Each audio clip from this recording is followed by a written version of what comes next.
Hey, what's up guys? Welcome back to the Manifix and to another installment in our Commander Deck Tech series. Commander Legends brought to our format tons of new partner commanders, and lately I've been trying out different partner combinations to see what those different partner combos could do. In all of my testing so far, by far the most powerful deck I was able to create is the partner combination of Kodama of the East Tree and Sakashima of 1,000 Faces. These two cards work fantastically in conjunction with each other. So Kodama of the East Tree is a 6 mana, 6/6 legendary spirit creature with reach.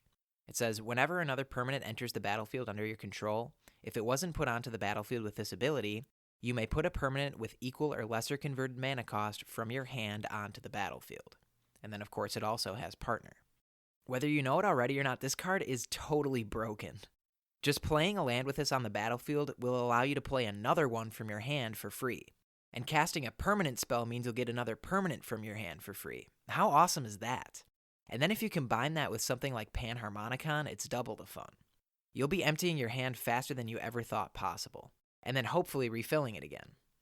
Sakashima of 1,000 Faces is the perfect partner to go along with Kodama. Sakashima is a 4 mana, 3/1 legendary human rogue creature.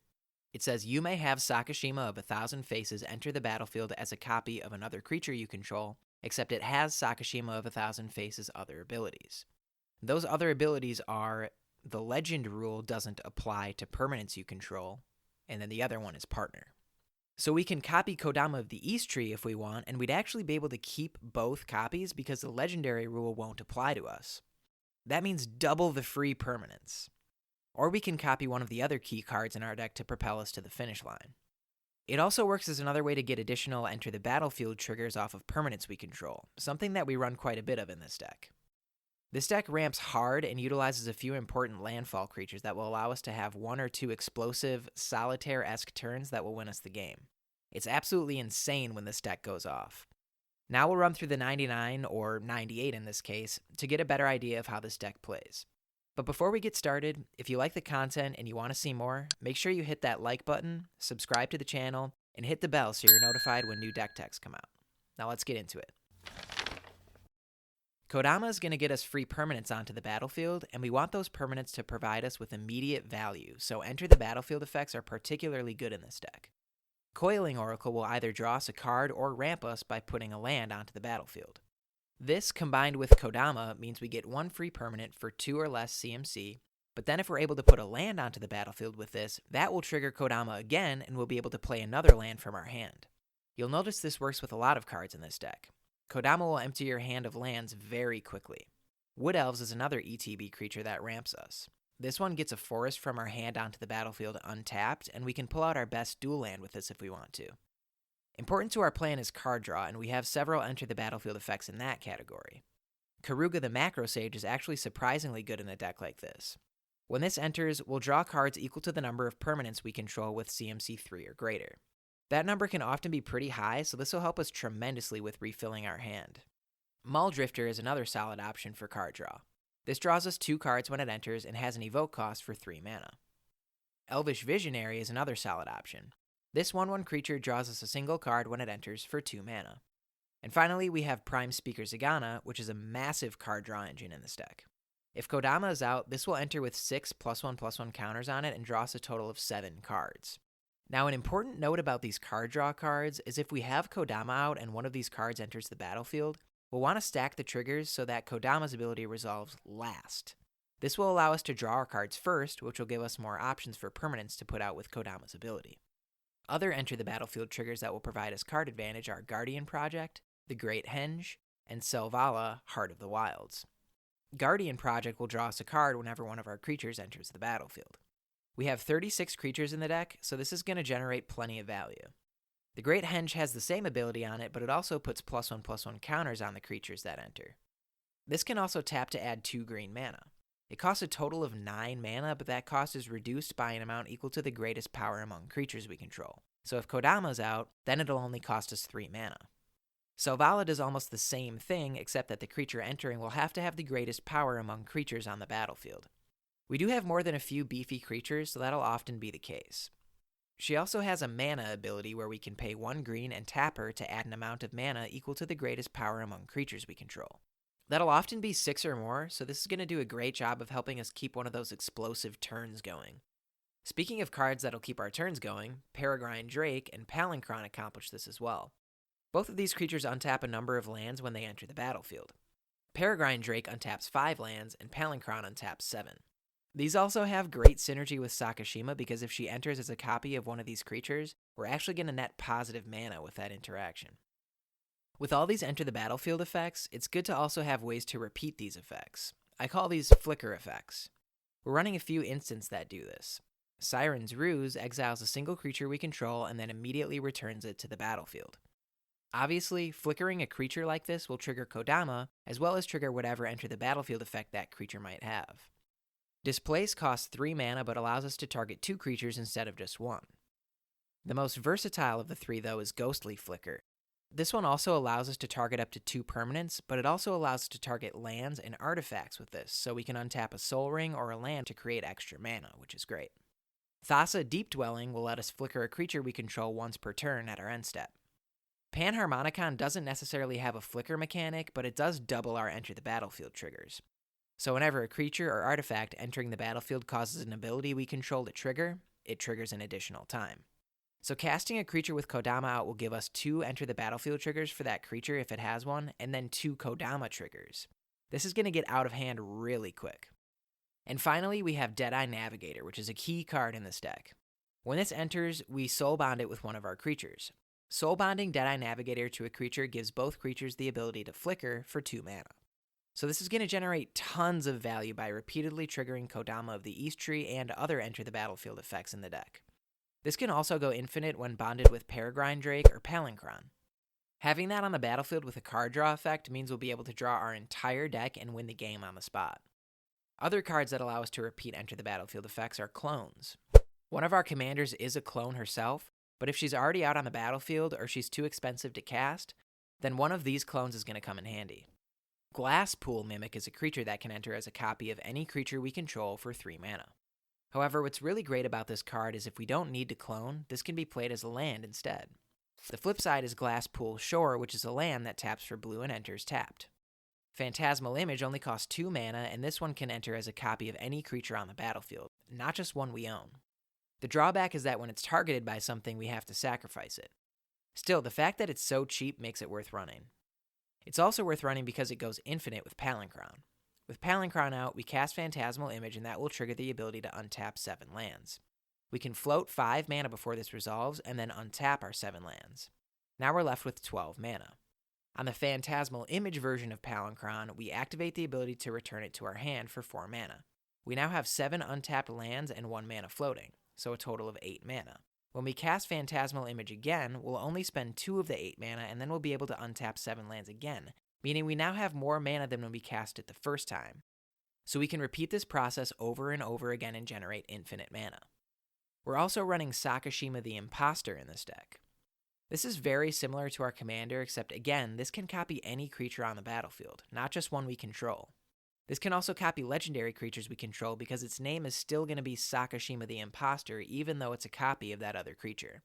In addition, it gains the ability to return it to our hand for 4 mana, so we can repeat and enter the battlefield effect, or change the creature that we're copying if we have the mana to do it. Now, I wouldn't call this a Landfall deck, but there are a few cards with Landfall abilities that are key cards in this deck. First, there's Scoot Swarm. This card goes absolutely nuts in this deck. Whenever a land enters the battlefield, we create a 1/1 insect. But if we have 6 or more lands, instead we create a copy of Scoot Swarm. So on the next landfall trigger, each of those Scoot Swarms will create another Scoot Swarm, and so on. So our token production with this is going to be growing exponentially. What's amazing about this card, though, is how it works with Kodama of the East Tree. Kodama does not specify non-token permanent. So whenever one of those tokens enters the battlefield, we'll be able to play a card with CMC 0 from our hand. So we'll put another land from our hand onto the battlefield with the Kodama trigger, thus triggering our Scoot Swarm again, which will put a token onto the battlefield, again triggering Kodama, and this will happen over and over until we can no longer play any more lands. Pretty neat, right? Lotus Cobra is another great card in this deck.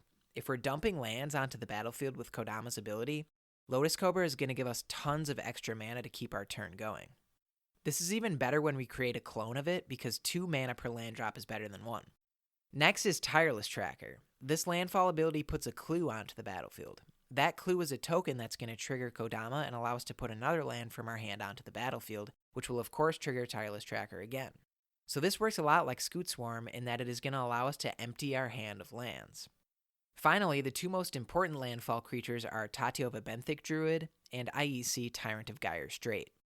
Both of these creatures will draw us a card whenever a land enters the battlefield under our control. IEC is a bit better as he allows us to play an additional land on each of our turns. However, the card draw is really what we care about here. If we're dumping lands onto the battlefield, we're going to run out pretty quick. But these cards will continue to provide us with more lands to play, meaning more cards to draw, and on we go. Having one or both of these out is what's really going to allow us to have one of those explosive turns that either wins us the game on the spot or puts us miles ahead of our opponents. These are also frequent targets for Sakashima because the more cards we draw for each land we play, the better. Now, no matter how many lands we're able to play and cards we're able to draw, this alone is not going to win us the game. So how are we going to close our games out? There are two main ways that we do this. The first is with Thassa's Oracle. When this card enters the battlefield, we get to look at the top X cards of our library where X is our devotion to blue. We can put one of those cards on the top of our library and the rest on the bottom of our library in any order. However, if X is greater than or equal to the number of cards in our library, we win the game. So typically what we'd do is get out some sort of value engine that usually consists of playing multiple lands, drawing cards from those lands, and getting free permanents onto the battlefield. That'll create long, explosive turns that'll result in us finding our infinite mana combo, which will then allow us to draw our deck. We then cast Thassa's Oracle to win the game. The other thing that could happen is that explosive turn or turns could lead to a Craterhoof Behemoth. If we have enough creatures out that can attack on that turn, we could potentially kill all of our opponents with a single attack step. We're also running Concordant Crossroads so that all of the creatures that we dump out on that explosive turn are able to attack on the same turn, helping us get to lethal damage. Now let's cover a few of the other things essential to a deck like this, namely ramp and removal. We're running several mana dorks in this deck. Llanowar Elves, Elvish Mystic, and Fiendhorn Elves are going to tap for 1 green mana each. Then we have Birds of Paradise and Arbor Elf. Birds of Paradise can tap for 1 mana of any color, and Arbor Elf untaps a forest, which could be a basic forest or it could be a breeding pool or tropical island if we have that, so this also has the potential to give us 1 mana of either blue or green. Land Ramp is of course helpful in a deck like this as well, so we're running just about all the 2 CMC options here. That includes Rampant Growth, Farseek, Nature's Lore, and the recently reprinted 3 Visits. Sakura Tribe-Elder is another 2-drop that gets us a land onto the battlefield, and this one is great because if we're playing this with Kodama out, it's going to trigger Kodama twice. Also important in any lands deck are cards that allow us to play extra lands each turn. Exploration and Burgeoning do just that for us. Exploration will allow us to play 1 additional land on each of our turns, and Burgeoning will allow us to play a land from our hand whenever an opponent plays land. Finally, we have a brand new card, and that's Hull Breacher, which is a little bit different from your typical ramp card. It may be more of an interruption or control card than a ramp card, but it does create treasure tokens. So this creature has flash and says, if an opponent would draw a card except the first one they draw in each of their draw steps, instead you create a treasure token. So if someone is about to cast a card draw spell, we can flash this in to cancel out their card draw and get some treasure tokens. Once this is on the battlefield, it may not generate as many treasure tokens as we would like because it'll mainly discourage our opponents from drawing additional cards. However, it does cancel out things like Rhystic Study, Mystic Remora, Sylvan Library, and others, so that's notable. What's nice about this is if we're creating treasure tokens, those tokens entering will also trigger Kodama if he's out, meaning we'll be able to drop more lands. That takes care of ramp, so let's discuss what we're running for removal. Going along with one of the themes of the deck, these 3 cards have enter the battlefield effects. Reclamation Sage is going to destroy an artifact or enchantment of our choice when it enters the battlefield. Venser Shaper Savant returns a spell or permanent to its owner's hand, so this can act as a bounce effect or a counterspell. And then we have Agent of Treachery, which allows us to steal a permanent from an opponent when it enters the battlefield. Also, if we control 3 or more permanents we don't own at our end step, we draw 3 cards. We're running a couple instants in our removal package though as well. Force of Vigor is great as it allows us to destroy not just 1, but 2 artifacts and or enchantments. This can also be cast by exiling a green card from our hand rather than paying its mana cost if it's not our turn, so we can surprise our opponents with this one. And then of course there's Cyclonic Rift, which again is just too damn good not to run. There's one more essential to cover here, and that's tutors. We talked earlier about how we have some key cards in the deck, and we want to be able to reliably get those cards into play. First, there's the obvious, and that's Worldly Tutor, the one CMC instant that searches for any creature and puts it on top of our library. Then we have two very similar tutors in Neoform and Eldritch Evolution. Neoform costs 1 blue and 1 green for a sorcery. As an additional cost to cast this, we have to sacrifice a creature. Then we search our library for any creature with CMC less than or equal to 1 plus the sacrificed creature's CMC, and we put that creature onto the battlefield. This is a great way to get out our Tatiova, Aisi, or Lotus Cobra. Eldritch Evolution does the same exact thing except that it costs 3 as opposed to 2, but it allows us to get a creature with CMC less than or equal to 2 plus the sacrificed creature's CMC, so it's a bit easier to get to our Tatiova or Aisi with this one than it would be with Neoform. Next, we have Natural Order, which costs 4 mana, but it's without a doubt superior to the 2 previously mentioned tutors. With this one, the sacrificed creature must be green, and the creature we tutor must be green. But that's okay because we run plenty of small green creatures like Mana Dorks, and the ones that we want to tutor for, like Tatiova or Aisi, are also green. This can also get out our Crater Hoof if we're ready to close out the game. The last tutor we're running is Birthing Pod. This card is insanely powerful because it's repeatable. With this artifact, we can just pay 1 mana and 2 life, sacrifice a creature, and get a creature with CMC equal to 1 plus the sacrificed creature's CMC. And then on the following turn, we can do it again, and eventually we'll be able to complete our combo or get our other key cards onto the battlefield so we can close the game out. Now we're almost done here, but I do want to talk about some of the utility lands that are important to this deck. First, we're running a few of the modal land cards like the one we already mentioned, Glasspool Mimic. But we're also running Tangled Florahedron, Seagate Restoration, and Turntimber Symbiosis. Tangled Florahedron is a 2 CMC mana dork that taps for a green mana, or we can play it as a Tangled Veil, which is a land that enters tapped and taps for green mana. Seagate Restoration is a 7 mana sorcery that draws us cards equal to the number of cards in our hand plus 1. It also says we have no maximum hand size for the rest of the game. The flip side of this is Seagate Reborn, which we can have enter untapped if we want to pay 3 life, and it taps for blue mana. Turntimber Symbiosis is very similar. Again, this one is a 7 mana sorcery, and with this one we can look at the top 7 cards of our library and put a creature from among those onto the battlefield. If it's a creature with 3 CMC or less, we get to put 3 +1/+1 counters on it. The flip side is a land that taps for green, and again, we can have this enter untapped if we want to pay 3 life. Moving on, let's talk about Castle Garenbrig.